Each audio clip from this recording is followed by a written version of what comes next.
Good morning, everyone. May I request everyone please stand up. Let us all pray. Who wants to lead the prayer? Yes, Angela. Can you lead us in the prayer? Amen. Before we sit down, guys, I want you all to pick up the pieces of papers and dirts, your chairs, and arrange the chairs properly. Okay? I want you all to have this habit that every time we observe dirts or papers under our chairs, let us keep it and throw it in the trash can.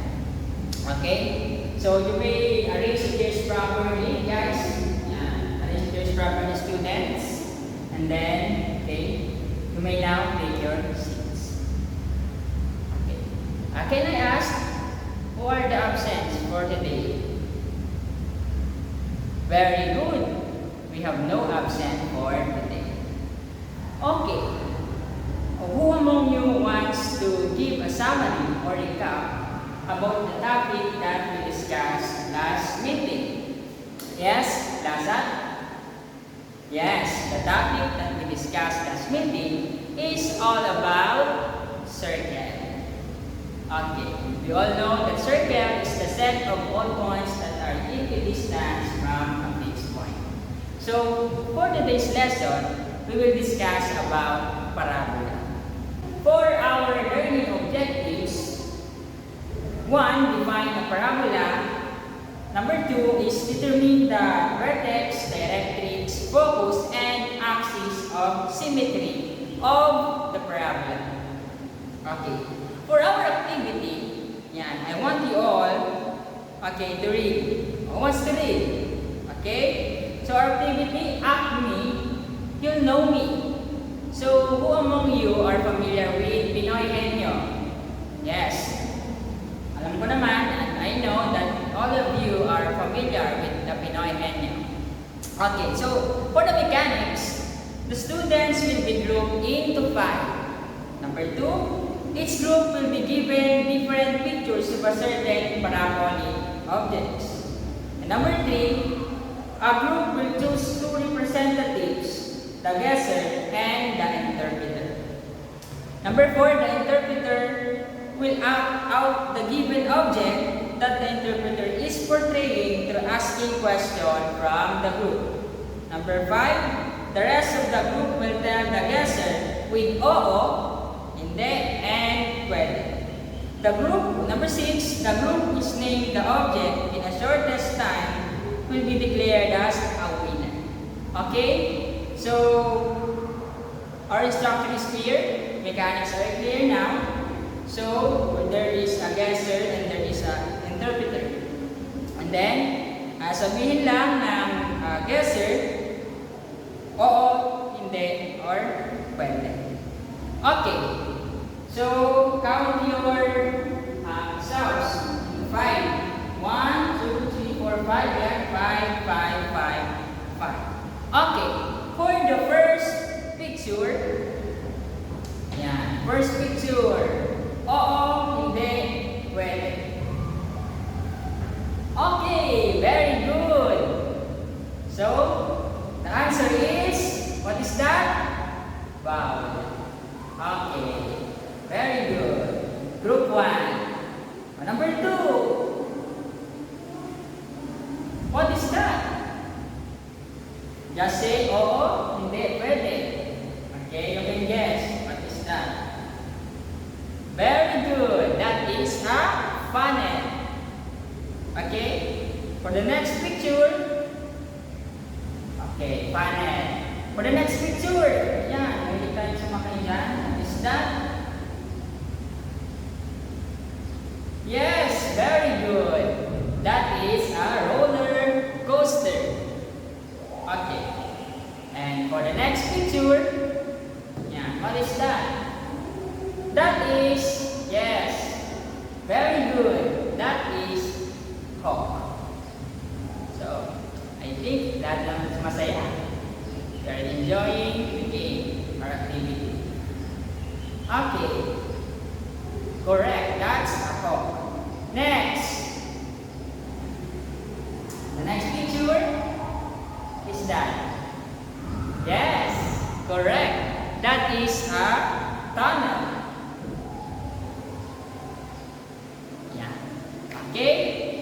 all clap our hands.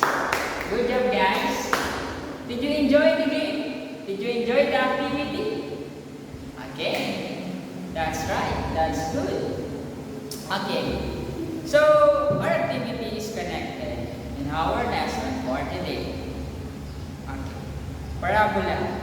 Parabolas can be used to model and solve many types of real-life problems. For instance, a parabola is used to model the main span of San Juanico Bridge. The parabolic or arc-shaped support on the main span of the bridge. Yan. The main span of the bridge helps maximize its strength to withstand mechanical resonance and aeroelastic clatter brought about by heavy vehicles and passing winds. In this lesson, we will study the standard parabolas that open vertically upward or downward and horizontally left or right. So, it is clear that the parabola have a purpose, right? So the purpose of it, according to what they read, the parabolic arc-shaped support, its support on the main span of the bridge and helps its strength to withstand mechanical resonance and the elastic clatter brought by the heavy vehicles and passing winds. So the parabolas helps to strengthen the bridge, right? Okay. So, parabola have a purpose in our real life. So, definition of parabola. What is the definition of a parabola? Who wants to read? Yes, Ramir? Very good. Thank you. Okay. A parabola is a set of all points in a plane equidistant from both a fixed point called focus and a fixed line called directrix. Okay. In circle, okay, let us recap. What is the definition of circle? Yes, Lisa? That's right. Circle is a set of all points that are equidistant from a fixed point. While parabola is equidistant from both a fixed point. In circle, just point, right? But in a parabola, we have equidistance, fixed point called focus, and fixed line called directrix. They're equidistant. Hindi lang yung fixed point. Hindi lang yung focus. Hindi ang tawag natin fixed point. Kundi pati yung directrix, yung fixed line ay equidistance. So, I guess it is clear now. If you have questions or information, just raise your hands. Okay. So parts of parabola. So we have parts of the parabola. The fixed point is called the focus, while the fixed line is called the directrix. The fixed point, yes, this is the fixed point. This is what we call as the focus. Next. Okay. The fixed line. What is the fixed line? The fixed line is the directrix. So, nasan din ang directrix? This is the directrix or the fixed line. Yung axis of symmetry naman, axis of symmetry divides the parabola. The one that divides the parabola is what we call as axis of symmetry. Next, for the vertex, it is a point that lies on the axis of symmetry. We have here axis of symmetry. So the point that lies on it is the vertex. Okay? Here. The distance from a vertex to the focus or directrix is called the focal distance. So the distance from a vertex to the focus, or directrix is called the focal distance. This is the focal distance. Okay? Are you with me, guys? Okay. Very good. The latus rectus.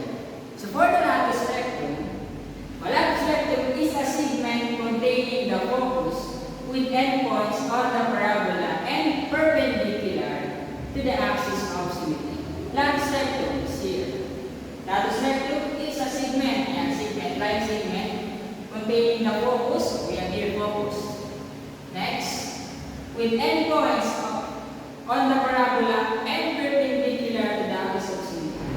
So we have here endpoints in the latus rectum. Okay? Again, for the parts of the parabola, we have focus, which is a fixed point. We have fixed line, which is the directrix, and then the axis of symmetry that divides the parabola into two. Next, for the vertex. Next, the focal distance and the latus rectum. So, if you are familiar now with this part of the parabola, I want you all to be familiarized with this one, with the parts of the parabola, so that we can understand our lesson for furthermore. Now, so standard form of the equation of the parabola. Standard form of the equation of parabola. So, with the vertex at the origin. So, a while ago we discussed the vertex is a point that lies on the axis of symmetry. Ito yung vertex. So, for our lesson for today, discuss din natin yung standard form of the equation of the parabola with a vertex at the origin. Okay? Vertex at the origin. Tandaan natin, if the parabola opens to the right, our formula is y squared equals 4cx. Okay? Sabay-sabay, if the parabola opens to the right, our formula is y squared is equals 4cx. Okay. And the focus is C, then 0. For the directrix, x is equals negative c. Tandaan natin yan. Axis of symmetry, y is equals 0. Sige, group 1, what is the formula if the parabola opens to the right?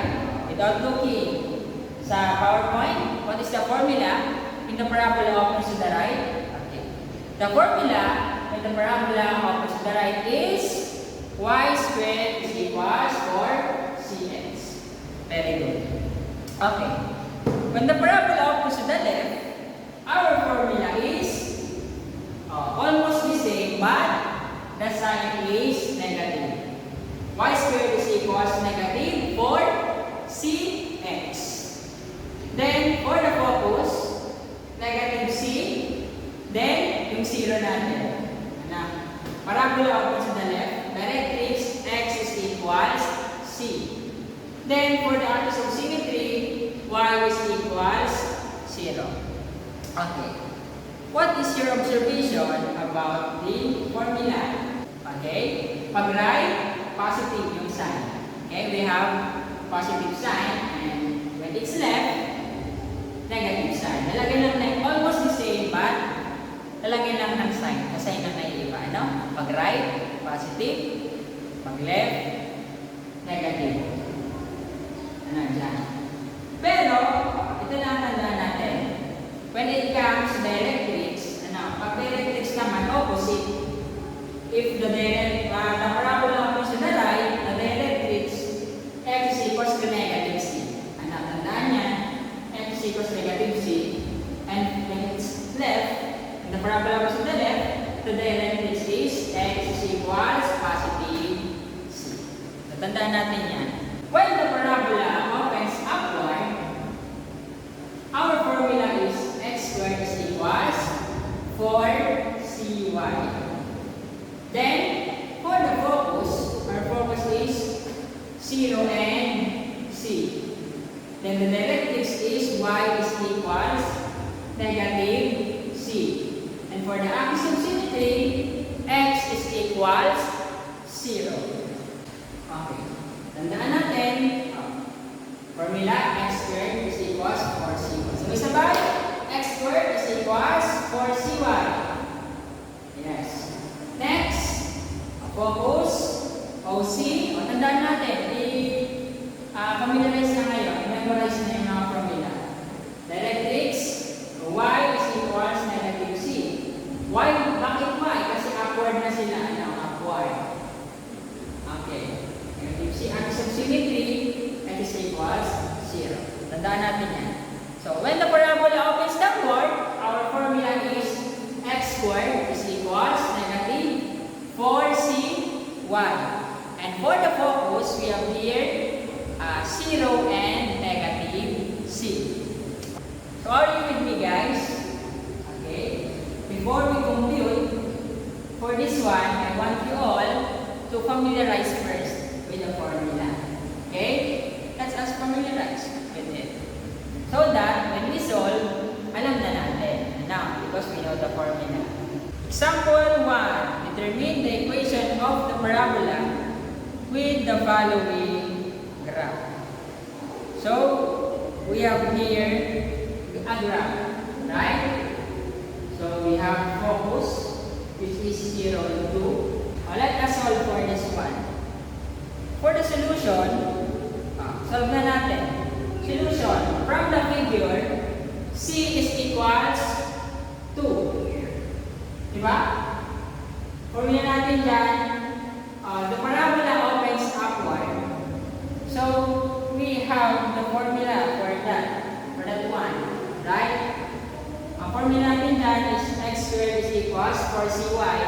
Pati yung c natin, ito na yan, yung c is 2. Okay? 0, 2. X and y, yung y natin is 2 dyan, or c. Okay, tanda natin yan. Okay, yung 0 and c, and yung c natin dyan is 2. Since the graph opens upward, then we use the equation x squared is equals 4cy. Remember, our discussion a while ago, the parabola opens upward, the formula for that one is x squared is equals 4cy. Thus, the standard equation is yan, yun na yun. Now, so x squared is equals 4. Ano yung c? 2. Nandito na, given na, ibigay na. Ano? Yung c natin is 2. So, 4 times 2, plus yung y natin, times y natin. So, meron tayo 4 times 2, 8 times y, 8y. So, our answer is x squared is equals 8y. Okay. For other example, example number 2, determine the focus, directrix, and the axis of symmetry of the parabola x squared is equals 12. So, as we observe in the graph, the parabola opens what? Upward again. And the focus is 0, 3. Yung 3 natin, that's the c. So, meaning, c is equals 3. So, the formula for that one is what? Lagyan na natin. The parabola opens upward. The focus is 0, 3. The vertex is y is equals negative 3. Ayan, given na yan. Ano? Given na yung vertex natin. Y is equals 3. O, yung directrix yan. Directrix. Given na yung directrix natin. The axis of symmetry is x is equals 0. Or the y axis. The graph of this parabola would like this. Ayan yung graph natin dyan. Okay? Focus natin. O, given na kasi dyan, nakalagay na. Lalagyan lang natin ang details. Ano? Sabi dyan, determine the focus. The focus is here. 0 and 3. Directrix. Y is equals negative 3. Just determine what is the focus, what is directrix, and axis of symmetry. We have to be observant for us to answer the question. Now, okay, the vertex is 0, 0. So, yeah, just write what is given in the illustration. Okay? Next. For the example number 3, who wants to write? Oh, yes? Kamo? Okay. Very good, Kamo. Okay, let's check the answer of Kamo is correct. Okay. The question is, determine the focus, directrix, and the axis of symmetry of the parabola x squared is equals 8y. So, ayan. For the solution, the standard equation is x squared is equals negative 4cy. Because, why? The parabola opens downward. For the formula, when the parabola opens downward is x squared is equals 4cy. So we have here negative 4c is equals negative 8. Okay? For us to find c, ang gagawin natin, kukunin natin ito. Negative 4c equals ito lang yan, negative 8. Ano? Negative 8. Then, to find the c, just cancel negative 4. So, divide both sides by negative 4. Negative 4 divided by negative 4 is c. Negative 8 divided by negative 4 is positive 2. So, when we divide same sign, the result is positive. Different sign, negative. Okay? So, for the 2c, okay? O, yung 2c natin, nakuha na natin yung c. C is 2. So, 2 times 2 is 4. O, vertex, 0, 0. Ang focus natin, o, nasaan na yan kanina? Guide natin sa formula. Ano? Focus natin, when the parabola opens downward, the focus is 0 and negative 3. Directrix, y is equals c. O, yung mga na-memorize natin kanina, axis of symmetry, h is equals 0. O, ilagay na natin ano yung value ng c. Nasolve na natin kanina, which is 2. So, just substitute the value of c, which is 2, so may 0 and negative 2. Okay. For the last selected naman, we have here the formulas for that one. The parabola opens downward, ang formula natin, 2c and negative c. Right? Alam naman natin yung c. Mag-substitute the value of c, which is 2. 2 times 2, 4. Negative c, ang c is 2, di negative 2. For LR2, wala ang select yung 2. We have here, ang left side siya, kaya negative na lang. Negative 2c. Ano ang c? 2. Negative 2 times 2 is negative 4. Different sign. So, negative sign. Next is, negative c. Ano ang c2? Negative 2. Length of brackets rectum. What's the length of brackets rectum? Just substitute the value of c. 2. Diba? 4 times 2. 8. So, we have here 8 units. Ano? Okay? Are you with me, guys? Naintindihan ba ang lesson natin? Okay. So, do you have question or clarification in our lesson? If not, kung wala kayong malinaw na, so let's have an assessment or quiz.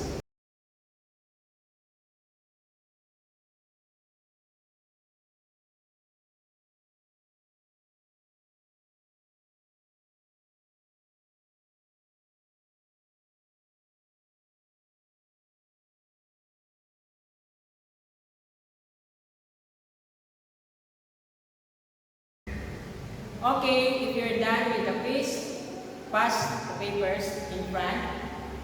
I will be the one to check that, guys. For our assignment, solve the given problems. Practicing yung mga examples, yung guide examples natin, para lalong mahasa yung skills natin sa mathematics at sa calculus. Thank you so much, everyone.